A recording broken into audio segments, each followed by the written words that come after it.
Hi friends, அனைவருக்கும் வணக்கம் friends. முன்னாடியெல்லாம் நான் எடுத்தனாவே கொள்ளை அறுவடை அப்படின்னு சொல்லுவேன். ஏன்னா இதெல்லாம் கொள்ளை அறுவடைன்னு சொல்ல முடியாது. ஆனால் முல்லை மல்லி இதெல்லாம் சொல்வேன். அது இப்போவும் கொள்ளை அறுவடை தான். காயெல்லாம் சுத்தமாக எதுவுமே இல்லாமல் போயிடுச்சு ஃப்ரெண்ட்ஸ். ஆனால் இப்போது ஃபஸ்ட்டு இந்த அழகுக்கு எதுவுமே இல்லை ஃப்ரெண்ட்ஸ். இது நான் ஃபஸ்ட்டு தொடங்கினப்போ இந்த ஜாதி மல்லி தான் நான் தொடங்கின ஃபஸ்ட்டு வீடியோ. என்னோடய வீடியோவில் ஃபஸ்ட்டு வீடியோ ஜாதி மல்லி தான். அது இப்போ சீசன் ஜாதி மல்லி நல்லா வந்துட்டுருக்கு பாருங்கள். தழைச்சி இப்போ தான் தொடங்குது. இப்போத்துக்கு ஒரு ஜான் அவ்வளோ தூரத்துக்கு பூ கிடைக்குது. இது போன வருஷம் காவடிக்கு எங்களோட சொந்த பூவே. நான் காவடிக்கு எவ்வளோ பூ தேவைப்படும், ஆனால் எங்களோட பூவே எனக்கு சரியாக போயிடுச்சு. அவ்வளோ பூ கிடைச்சிது எங்கள் தோட்டத்தில். அதையே வச்சு காவடிக்கு எடுக்கிறதுக்கு பூ சுற்றுறதுக்கெல்லாம் சரியாக போச்சு. இது பாருங்கள், எவ்வளோ தழைச்சி வந்துட்டுருக்கு. எல்லா இடமும் எவ்வளோ நல்லா தழைச்சி வந்துட்டுருக்கு. இது வர்றதோடு சரி இல்லை, அவ்வளோ பூ பூக்கும் ஃப்ரெண்ட்ஸ். இது நான் உங்களுக்கு காட்ட தானே போகிறேன், நீங்களும் பாருங்கள். இப்போது பூ காலையில் இப்போ கொஞ்சம் முன்னாடி எங்கள் மருமக பறிச்சுன்னு போயிட்டாங்க. இதை நான் இன்னும் நிறைய பூக்கட்டும் உங்களுக்கு காட்டுறேன். மற்றபடி பாருங்கள், இப்போ ஒரு குட்டி செடி வச்சேன். அதில் அழகாக தழிஞ்சு இப்போ தான் வந்துட்டுருக்கு. நீங்களே பாருங்கள். கீழே அந்த நோய் அடிக்குது. இந்த இடத்துல இப்போ தான் கீழேருந்து எடுத்துன்னு வச்ச செடி, அதனால் இந்த நோய் தாக்குதல் கொஞ்சம் கம்மியாக இருக்குது. புதுசாக செடி, இது குட்டி செடி இப்போ தான் வந்திருக்கு. நான் பதியம் போட்டு எடுத்து வச்ச புது செடி, நானே உருவாக்கின செடி ஃப்ரெண்ட்ஸ். இது இப்போது வந்துட்டுருக்கு. இது அதுலேருந்தே இங்கேயும் பதியம் போட்டு வச்சுருக்கேன். இந்த தொட்டிலையும் சின்ன செடி வச்சுருக்கேன் பாருங்கள். இப்படி குட்டியாக வச்சது தான் இப்படி வளர்ந்துருக்கு செடி. இனிமேல் இது பெருசாக வளரும். கலக்காய் தோல் எடுத்துகிட்டு போட்டேன் ஃப்ரெண்ட்ஸ். அது அப்படியே முளைச்சி செடியாக வளர்ந்துச்சு பாருங்கள், கலக்காய் செடி. இப்போது இது கலக்காய் செடி செம்மையாக வரும். 7 days ரோஸ் நீங்களே பார்த்தீங்க, இது பூத்து குலுங்குது. இப்போது அந்த செடியோட நிலைமையை நீங்களே பாருங்கள் எப்படி இருக்குன்னு. இது போன வருஷம் சிகப்பு கலரு காக்கடா. இது வெள்ளை காக்கடாவும் இதில் தான் வச்சேன். நிறைய செடி இதில் வச்சதுனால எந்த செடியும் சரியாக வரல. கத்திரிக்காய் மட்டும் செம்மையாக காய்ச்சிச்சு போயிடுச்சு. இதை பாருங்கள், கத்திரி செடி ஒன்று நல்லாயிருக்கும், சரி விடலான்னு பார்த்தா இந்த அஸ்வினி பூச்சி தொல்லை தாங்கலை. இது வேஸ்ட்டாக போயிடுச்சு இதெல்லாம். இதுதான் ஃப்ரெண்ட்ஸ், நீங்கள் ஃபஸ்ட்டு வரும்போதே கண்ட்ரோல் பண்ணால் பண்ணிடலாம். அப்படி இல்லைன்னா இது ரொம்ப ஒரே ஒரு செடியை கூட வச்சு வைக்காது, எல்லாமே போயிடும். அதனால் அப்போவே நீங்கள் அதை தழைச்சி எடுத்து கட் பண்ணி போட்டுடணும். இப்போ இந்த செடியை கட் பண்ணி போட போகிறேன். ஏன்னா இப்போ இந்த செடியை வேரோடு பிடுங்கிட்டோம்னா, இதோ நட்டு இருக்கேன் பார்த்தீங்களா, அந்த முல்லையை பதியம் போட்டிருக்கேன். இந்த செடி வேர் இங்கே இருக்குது. இது பிடுங்கினா இந்த செடியோட வேர் அந்த முல்லை செடியை பாதிக்கும். அது 2 செடி வச்சுருக்கேன், நல்லா வரும் அது. அதனால் இதை அப்படியே விட்டுருக்கேன். இந்த மேலே மட்டும் கட் பண்ணிவிட்டு விட்டுடலான்னு இருக்கேன். இதில் ஒரே ஒரு கத்திரிக்காய் இருக்குது, இதை பறிச்சிக்கலாம்.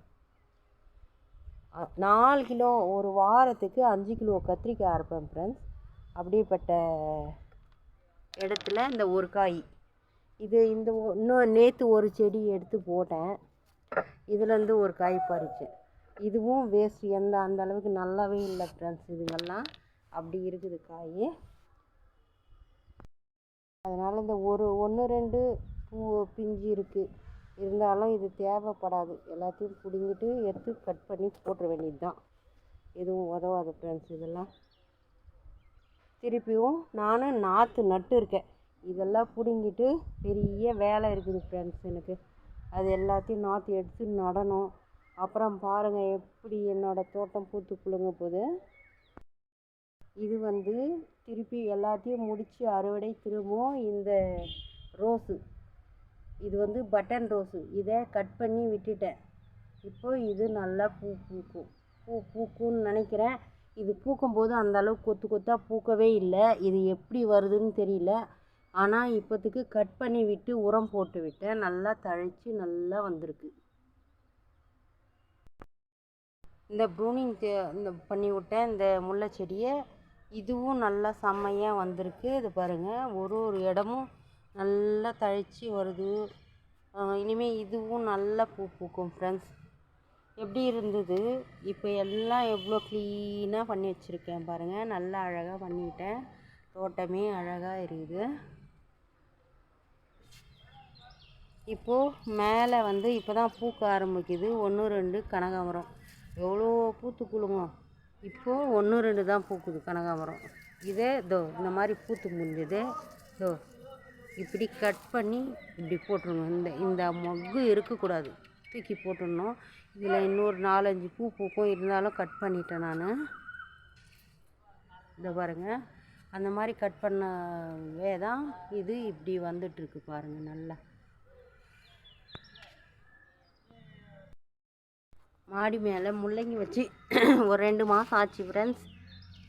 சூப்பர் அறுவடைன்னா இதோ பண்ணலாம் வாங்க. கீழே ஒரு 1/4 கிலோ கிடச்சிது நேற்று.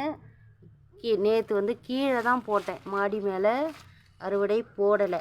அதனால் எனக்கு டைம் இல்லைன்றதுனால இப்போது என்னோடய ஒர்க்கெல்லாம் முடிச்சுட்டு வந்து இப்போது அறுவடையை போடுறேன். இந்த பாருங்கள், சூப்பராக வந்திருக்கு. இந்த பாருங்கள்,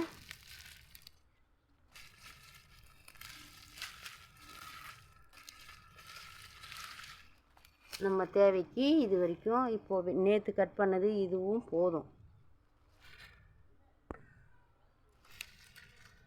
மீதி இதோ இருக்குது. இது இன்னும் ஒரு வாரம், நெக்ஸ்ட் வீக்கில் வந்து இதை கட் பண்ணிக்கலாம். இது இன்னும் கொஞ்சம் தண்ணி ஊற்றி விட்டால் நல்லா முத்திடும். இந்த வெயிலுக்கு அப்போவும் நல்லா வந்திருக்கு.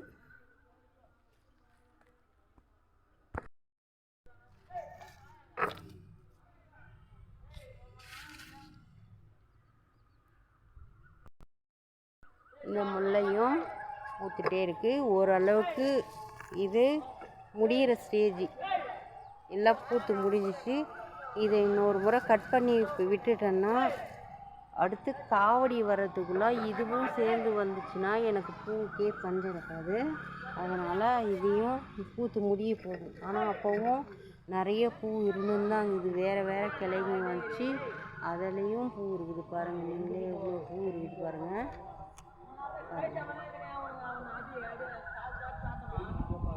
பக்கத்தில் பேசிகிட்டே இருக்காங்க ஃப்ரெண்ட்ஸ்.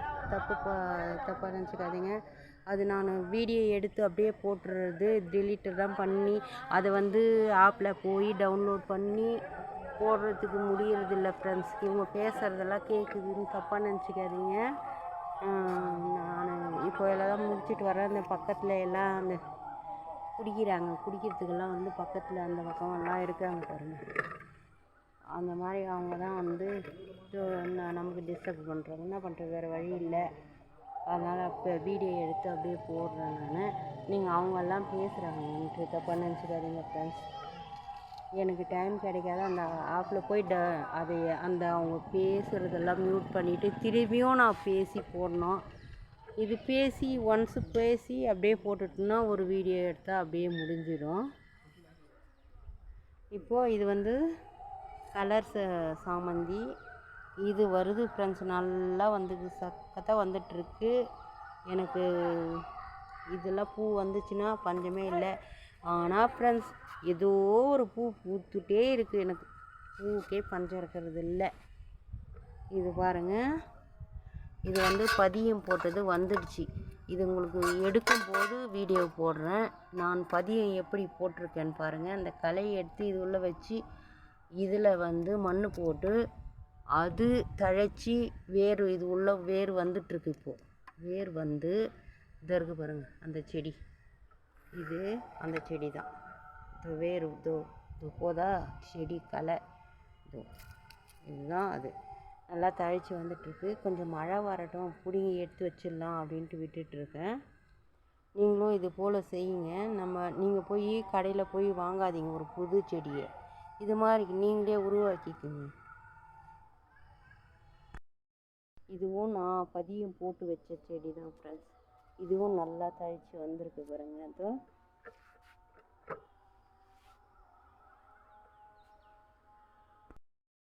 சிகப்பு பொன்னாங்கண்ணி நேற்று அறுவடை கீழே பண்ணேன் இல்லைங்களா, அதுவே இன்னும் கீரை எதையுமே பண்ணவே இல்லை. இது வேற பறித்து எடுத்துன்னு போய் என்ன பண்ணுறது, அப்படி இன்னும் கொஞ்சம் பெருசாக வளரட்டும் அப்படின்னு சொல்லிட்டு விட்டுடுறேன். நெக்ஸ்ட் வீக்கில் இதை அறுவடை பண்ணிக்கலாம். எவ்வளோ இருக்குது என்ன அழகாக இருக்குது பாருங்கள் ஃப்ரெண்ட்ஸ். நல்லா இருக்குது பாருங்கள் பார்க்குறதுக்கு. ஆர்கானிக்காக இதில் ஒரு உரமும் மருந்தும் கிடையாது. வெளியில் எல்லாரும் விற்கிறாங்க, அது எவ்வளோ மருந்து போடுறாங்க அப்படின்ட்டு உங்களுக்கே தெரியும். அப்படி மருந்து போட்டு விளைய வச்சு அதை நம்ம சாப்பிட்டு அதுலேருந்து ஒரு நோய் உருவாகி ஆல்ரெடி எத்தனையோ நோய்ங்க உருவாகுது. ஆனால் அந்த மருந்து போட்டு அப்படி தயாரித்து நம்ம சாப்பிட்றத இப்படி தயார் பண்ணி சாப்பிட்டா சந்தோஷமாக இருக்கலாம் இல்லைங்களா. இது அந்த பார்ட்டு வேறு. இது இருக்கா, இது ஒரு பார்ட்டில். இது சாதாரண ஒரு க்ரோ பேக், சும்மா உதவாத போட்ட ஒரு க்ரோ பேக்கில் தான் இதெல்லாம் வச்சுருக்கேன் ஃப்ரெண்ட்ஸ். எவ்வளோ நல்லா வந்திருக்குன்னு பாருங்கள். இது போல் நீங்களும் செய்யுங்க. வீட்டில் இருக்கிற ஒரு பெண்களும் இதை பார்த்து இதை போய் நீங்கள் கடையில், நீங்கள் ஒரு சிம்பிள் லாஜிக் சொல்கிறேன் கேட்டுக்கோங்க. இப்போ நீங்கள் போய் ஒரு கடையில் ஏதோ காய்கறி வாங்க போகிறீங்க. இது எவ்வளோன்னு வாங்குவீங்க? 20 ரூபா கட்டு கொடுத்து வாங்குவீங்களா, வாங்க மாட்டிங்களா? அதுவே நீங்கள் கஷ்டப்பட்டு இப்போ நம்மளே விளைய வச்சு அதை யூஸ் பண்ணுறதுல எவ்வளோ சந்தோஷம் இருக்குன்னு நீங்கள் யோசித்து பார்த்துக்குங்க. இது மாதிரி நீங்களும் ஒரு சின்ன எதுவும் வேணாம், இதுலேருந்து ஒரே ஒரு சின்ன கிளைய பிடுங்கி இப்படி எடுத்து, இல்லை நீங்கள் வாங்குறதுலேயே கூட ஒரு வேர் இருக்கிற மாதிரி இருக்கும், அதை எடுத்து ஒரு மண்ணுக்குள்ளே போட்டு கொஞ்சம் நிழல்பாங்கான இடத்துல வச்சுருங்க. 2 நாள் ஒரு வாரம் கழிச்சா அது நல்லா தழைச்சி வந்துடும். அதுக்கடுத்து எடுத்து நீங்கள் ஒரு நல்லா க்ரோ பேக் ஒன்று இது மாதிரி எடுத்து வச்சிட்டிங்கன்னா அது நல்லா தழைஞ்சி வந்துடும். இது மாதிரி உங்களுக்கு சிகப்பு பொன்னாங்கண்ணி கீரை கிடைக்கும். எவ்வளோ ஒரு நல்ல ஒரு செயல் இல்லையா இது. நீங்களும் அது போல் செய்யுங்க. இது பாருங்கள், எப்படி நான் வச்சுருக்கணும் அப்படி அப்படியே வைங்க. நீங்கள் இதுக்காக எந்த ரிஸ்க்கும் வேணாம். இதெல்லாம் வேஸ்ட்டாக இருக்கிற தொட்டி, இந்த தொட்டியை நானே தான் செஞ்சேன். இதை யூடியூப் பார்த்து தான் செஞ்சேன். இது பாருங்கள், இது உதவாத ஒரு பேகு, சிமெண்ட் பேகு. இதில் நான் செம்பருத்தி செடி வச்சுருக்கேன் பார்த்தீங்களா. செம்பருத்தி செடி இன்னும் நல்லா அழிஞ்சு வந்திருக்கு பாருங்கள். கீழவும் வச்சுருக்கேன். எனக்கு பூஜைக்கு நிறைய இருக்கணும், அதனால தான் நான் இந்த பூச்செடியெல்லாம் நிறைய வச்சு நம்ம வீட்டுக்கு தேவையானது நீங்களே பார்க்குறீங்க. பூக்கு எங்கள் வீட்டில் பஞ்சமே இல்லை, நீங்கள் பார்த்துன்னு தானே இருக்கீங்க. அதுபோல் நீங்களும் செய்யுங்க. இந்த செடி பாருங்கள் ஃப்ரெண்ட்ஸ், எவ்வளோ கொல்லையாக பூ கட் பண்ண பார்த்தீங்களா. சிகப்பு கலர் சாமந்தி ஒரு மாதிரி ஒரு மெரூன் கலராக இருக்கும். அவ்வளோ அழகாக நிறைய பூக்கும் ஃப்ரெண்ட்ஸ். அது இந்த தொட்டி எல்லாம் மொத்தம் போயிட்டு இப்படி இருக்குது. இந்த செடியை எடுத்து போடாமல் இதை அப்படியே விட்டு வச்சோம்னா இன்னும் கொஞ்சம் நாள் வந்தால் தழைஞ்சி வந்துடும். இது தழைஞ்சி வந்துச்சுன்னா அதுக்கடுத்து நம்ம இதுலேருந்து நிறைய ஒட்டு இறக்கிக்கலாம். இனிமேல் தான் வரும். இதுக்கு கொஞ்சம் உரம் கொடுத்து நம்ம இதை பயன்படுத்திக்கணும் ஃப்ரெண்ட்ஸ். இதை அப்படியே பிடுங்கி போயிடுச்சின்னு எடுத்து போட்டுறாதீங்க. இதை அப்படியே வச்சு இது இப்போ தான் உருவாகுது பாருங்கள். இந்த இதழெல்லாம் இந்த செடி அப்படி வந்ததுமே அதை தனியாக எடுத்து வச்சு நீங்கள் இன்னொரு பாட்டில் நட்டு வச்சிங்கன்னா ஒரு செடியை உருவாக்கலாம் நீங்களே. இது பாருங்கள், இது சும்மா ஒரு அவ்வளோ வேறு தான் இருந்தது. இது எவ்வளோ இருக்குது பாருங்கள், நீங்களே பாருங்கள். அவ்வளோ செடி வந்திருக்கு. அவ்வளோவும் சிகப்பு பொன்னாங்கண்ணி கீரை. இதில் தான் ஃப்ரெண்ட்ஸ் பாருங்கள், பொழுது போச்சு. நான் உங்களுக்கு மாடி மேலே இருக்கிற நிலையை உங்களுக்கு போடலான்ட்டு ஒரு வாரமாக நான் நினச்சிட்டு இருந்தேன், எனக்கு போடுறதுக்கு டைம் கிடைக்கல. அதனால் இப்போ வந்து போடுறேன். நீங்கள் வந்து ஒரு செடி போயிடுச்சுன்னு நினைக்காதீங்க. எல்லா செடியும் நல்லா வரும். நீங்கள் அதுக்கு ஏற்ற மாதிரி பண்ணணும், அவ்வளோதான். இப்போத்துக்கு மாடி தோட்டத்தில் இவ்வளோ கிடச்சிருக்கு. ட்ராகன் ஃப்ரூட் நல்லா வந்துட்டுருக்கு ஃப்ரெண்ட்ஸ். செடி அது வரைக்கும் போது பாருங்கள், இவ்வளோ வந்துட்டுருக்கு ட்ராகன் ஃப்ரூட்டு. இந்த மழை வெயில் காலத்தினால அப்போவும் இவ்வளோ தாங்கி வளருது. ஒரு சின்ன பாட்டில் தான் வச்சுருக்கேன். நம்ம சீசனுக்கும் இந்த ட்ராகன் ஃப்ரூட் வருது. காய் எப்போ வைக்கும்னு தெரியாது, நல்லா பெருசாக வந்துட்டுருக்கு. காய் வைக்கும்போது நான் உங்களுக்கு சொல்கிறேன். பொழுது போயிடுச்சு, அதனால் உங்களுக்கு வெளிச்சம் அவ்வளோவா இல்லை. இதுலேயும் சிவப்பு பொன்னாங்கண்ணி வச்சுருக்கேன். இது வந்து பாருங்கள், கத்திரி நாற்று விட்டு வச்சுருக்கேன். இது வந்து இப்போ இனிமேல் ஒரு நாளைக்கு ஒரு 10 செடி வச்சோம்னா கூட நிறைய செடி வச்சு நிறைய காயாக இருக்கலாம் நம்ம. ஆனால் நான் இந்த வருஷம் வந்து கத்திரி செடியும் வைக்கிறேன். இப்போ இதெல்லாம் வேஸ்ட்டாக என்ன பண்ணுறது, நம்ம கத்திரி செடியும் வைக்கிறேன், மிளகா செடியும் தனியாக வைக்கலான்னு இருக்கேன் ஃப்ரெண்ட்ஸ். கொய்யாக்காய் நிறைய வந்துட்டுருக்கு, பப்பாளியும் நிறைய வந்துட்டுருக்கு. ஓகே ஃப்ரெண்ட்ஸ், லைவை கட் பண்ணிக்கிறேன். பாருங்கள் எவ்வளோ இருட்டாயிடுச்சு. Thank you friends. வீடியோ பிடிச்சா லைக் பண்ணுங்கள், ஷேர் பண்ணுங்கள், சப்ஸ்கிரைப் பண்ணுங்கள். ஃப்ரெண்ட்ஸ் அண்ட் ஃபேமிலிக்கு என்னோடய வீடியோவை ஷேர் பண்ணுங்கள். Thank you friends.